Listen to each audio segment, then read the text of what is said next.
And then this drill is one of my favorites for, as a coach, teaching a goalie how to clear the ball. It's also when your ball's on the end line or restart clear, whatever it might be. This is a great way to teach them how to become a better facilitator, better asset in the clearing game, because they are the extra guy when it's 7-on-6 on your side of the ball. So in this drill right here, I do it with our goalies. So you can do it with 3. If you have 4, you just put your other goalie on this side, and this guy's going that way, and then that goalie's going the other way, and they go the opposite side as you go. But ideally, 3 goalies is all you need. The goalie on the left would be the defenseman. The goalie on the right is your other defenseman in a clearing game. So you actually have it, so you always teach, our majority of all the clears are always 3 guys on the bottom, goalie, or defenseman, goalie, defenseman. So I think there's some animation here, if it works. So you always throw it to one side of the field, and then that goalie wants to get over to the hash. I always say get hash to hash, because what you're going to do is you're going to help the clearing game, because if they're riding 2 against 3, it forces that other rider to make a decision whether to cover the goalie or cover the defenseman. So it makes the job easier for G2 who to throw it to.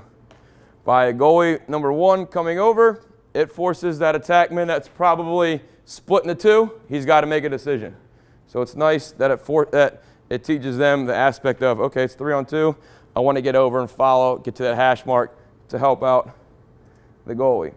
So he knows that if the attackman covers G1, then the cross-field pass is open, so it makes it a lot easier.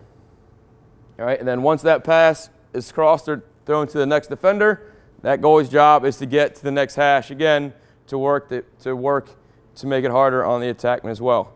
It's a good conditioning drill. I always hated it because it made us run more than I had to.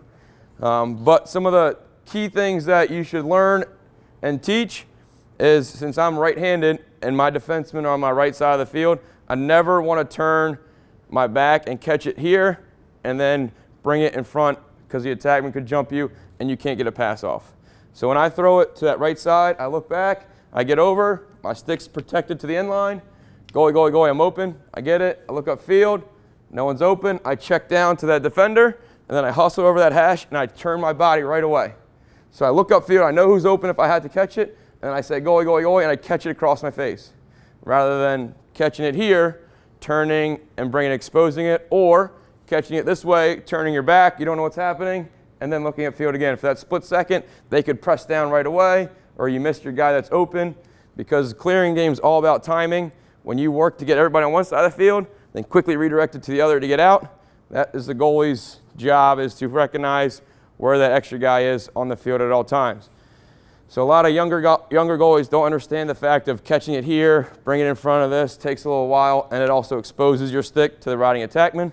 So force them to catch it across their face, just like you teach some of your attackmen and middies when they're setting up for a shot. Catch it across your face, catch it loaded, so you can move it right away. There are variations to this drill. So there's 3 different variations. The one is, I'll go over, I'll catch it, pretend like you're scanning a field, nothing's open, check down, go back over, redo that a couple times, then switch, the next guy would come in. The other option is get over, catch it, redirect it right away. So you're working on firing that pass, 40, 45-yard pass from the hash to the numbers or outside the numbers. So you get that, you want to redirect it right away, boom, you throw it, and then he throws it up the line and you're out. Then the next one is you catch it, act like you're getting pressured by an attackman, face dodge or head fake, run around, and have to make that pass on the run.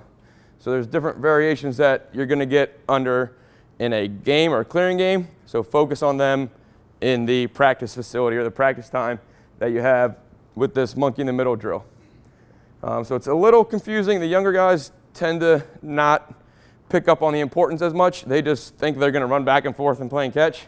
So try to teach them always to look back. So if I'm running a hash to hash, always look back before I get there, because you have to know if you're calling goalie, goalie, goalie, or you're yelling cross, cross, cross. So you have to make sure they know why they're doing it. So I always say, don't teach them to be robots, teach them to be athletes or lacrosse players. So teach them the why every time they're going over. I'm open, goalie, goalie, goalie, goalie, goalie, catch it, and then you can move it on from there. I always say that the goalie should be like 5 and 5 below. So if the defenseman doesn't have anything, he can always go back rather than trying to throw straight across where that attackman might be. If the goalie's deeper, that attackman will never probably be in that passing lane.